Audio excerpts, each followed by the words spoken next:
Hello বন্ধুরা, good afternoon. কালকে আমাদের বাড়িতে সিজানো রান্না বান্না হবে, তাই দেখো আমার মা মাছ ভাজছে। এই যে মাছ ভাজছে।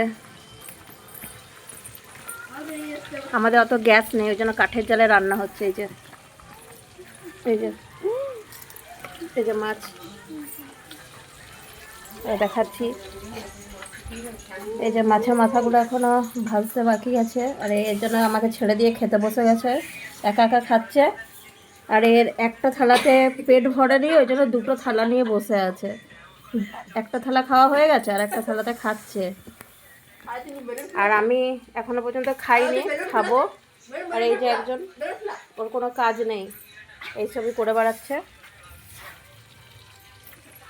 ঠিক আছে, চলো আবার পরে কথা হবে। বাই।